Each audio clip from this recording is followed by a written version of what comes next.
আসসালামু আলাইকুম। কেমন আছেন সবাই? আশা করছি যে যেখানে বসে আমার এই ভিডিওটি দেখছেন আপনারা সবাই আল্লাহর রহমতে অনেক ভালো আছেন।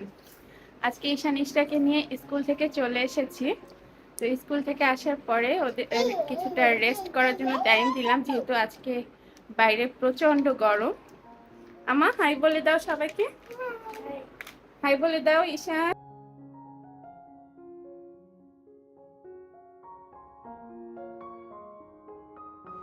দুপুরের জন্য রান্না করতে হবে, যেহেতু ওরা স্কুল থেকে এসেছে, দুজনেরই অনেক ক্ষুধা লেগে গেছে। তো আমি চাচ্ছিলাম ওদের পছন্দের কোনো একটা খাবার রান্না করতে। তো ওরা তো সবজি টবজি তেমন একটা খেতে চায় না, তারপরও মাঝে মধ্যে আমি সবজিকে প্রসেসিং করে বিভিন্নভাবে রান্না করি।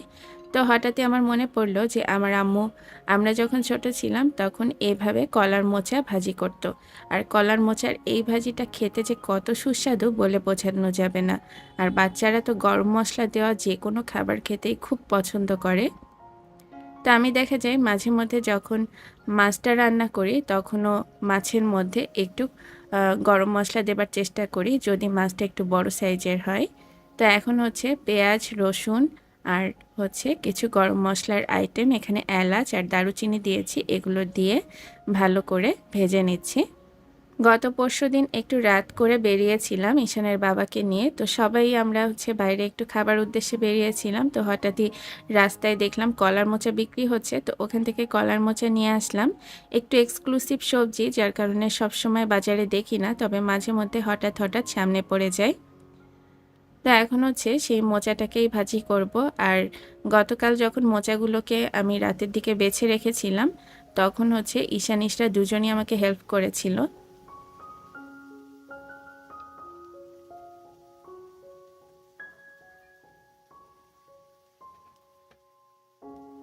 তো এই যে আপনাদের সাথে কথা বলতে বলতে কলার মোচার মধ্যে দিয়ে দিয়েছিলাম এখানে তেজপাতা, কিছুটা পরিমাণ রসুন আর জিরা বাটা, সাথে একটু আদা বাটা দিয়েছিলাম। সব আইটেম আসলে একসাথেই বেটে নিয়েছিলাম। মরিচের গুঁড়া দিয়ে দিয়েছি আর এখন দিয়ে দিয়েছি পানি। পানি দিয়ে মশলাটাকে প্রথমে ভালো করে কষিয়ে নিচ্ছি। আর এই কষানোর সময় খুব অল্প পরিমাণে হোমমেড গরম মশলার পাউডার দিয়েছি, তারপরে অল্প একটু পানি দিয়ে মশলাটাকে ভালো করে কষিয়ে নিচ্ছি। হোমমেড গরম মশলাটা বাজারের গরম মশলা থেকে আরও বেশি ফ্লেভারফুল হয়, আর এটা দিয়ে রান্না করলে রান্নাটাও কিন্তু অনেক বেশি টেস্টি হয়। আর হ্যাঁ, মশলা আইটেমের মধ্যে স্বাদ মতো লবণ আর হলুদও দিয়ে দিয়েছিলাম। এখন হচ্ছে সিদ্ধ করে রাখা এই যে কলার মোচাটা দিয়ে দিচ্ছি। অনেকে ভাপিয়ে নেন, তবে আমি এটাকে 10 থেকে 15 মিনিট ভালো করে ফুটন্ত গরম পানির মধ্যে দিয়ে এটাকে ফুটিয়ে নিয়েছি, তাতে করেই কিন্তু এটা যথেষ্ট পরিমাণ সিদ্ধ হয়ে গেছে। আর কলার মোচাটা সিদ্ধ করে ভাজি না করলে খেতে কিন্তু একদমই ভালো লাগে না। তো আমি সবসময় এভাবে করে সিদ্ধ করে নেই।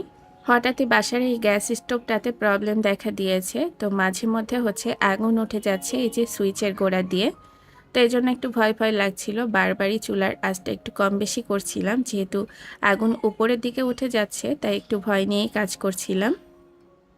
চুলাটা খুব তাড়াতাড়ি চেঞ্জ করতে হবে। তো ঈশানের বাবা আমাকে বলেছিল যে অনলাইনে তুমি দেখো তোমার পছন্দের যে কোনো একটা চুলা অর্ডার করে দাও। তো আমি বলেছি না, চুলাটা যেহেতু একটু সেন্সিটিভ জিনিস তাই এটাকে বাজারে গিয়ে কিনলেই বেশি ভালো হবে। তো ইচ্ছা আছে ওকে নিয়ে একদিন বাইরে গিয়ে চুলাটা নিয়ে আসব। তা এখন এর মধ্যে দিয়ে দিচ্ছি অল্প পরিমাণে গুড়। আজকে বাসায় চিনি শেষ হয়ে গেছে, তো সেজন্য ভাবলাম যে একটু এক্সপেরিমেন্টাল রান্নাটা করি। একটু লিকুইড যে গুড়টা থাকে বাসায়, তো ওখান থেকে 1 চা চামচ দিয়ে দিয়েছি।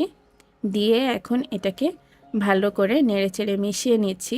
আর এটা কিন্তু এ পর্যায়ে খুব তাড়াতাড়ি ভাজা ভাজা হয়ে গেছে, যেহেতু এটা সিদ্ধ করা ছিল। বাসায় যেদিন মাছ আর নর্মাল সবজি রান্না করি সেদিন বাচ্চারা একদমই খেতে চায় না, তো ওদের জন্য তো আলাদা করে মাংস টাংস রান্না করা থাকে। তারপরও আমি চেষ্টা করি ওদেরকে সবজি খাওয়ানোর জন্য। তো সেজন্য হচ্ছে আমাকে বিভিন্ন ধরনের সবজির রেসিপি ট্রাই করতে হয় যে এইটা মনে হয় পছন্দ করবে। তো নতুন নতুন আইটেম করে দিলে দেখা যায় কয়েকদিন বেশ ভালো খাওয়া দাওয়া করে। এটাকে মিডিয়াম আঁচে রেখে একটু সময় নিয়ে ভালো করে ভেজে নিয়েছি। আর রান্নাটা এ পর্যায়ে শেষের দিকে আরও কিছুটা পরিমাণ গরম মশলার গুঁড়া আমি এর মধ্যে দিয়ে দিয়েছি, দিয়ে ভালো করে নেড়েচেড়ে মিশিয়ে নিচ্ছি। রান্নাটা এ পর্যায়ে শেষের দিকে। আমি চুলার জালটা বন্ধ করে দিয়েছি। এখনই ওদেরকে খাবার সার্ভ করার জন্য চলে যাচ্ছি। আজকের এই ভিডিওটা আপনাদের কাছে কেমন লেগেছে কমেন্ট করে জানাবেন। আশা করছি এরকমই নতুন একটি ব্লগ নিয়ে আপনাদের সাথে শেয়ার করার জন্য চলে আসব। আল্লাহ হাফেজ সবাইকে।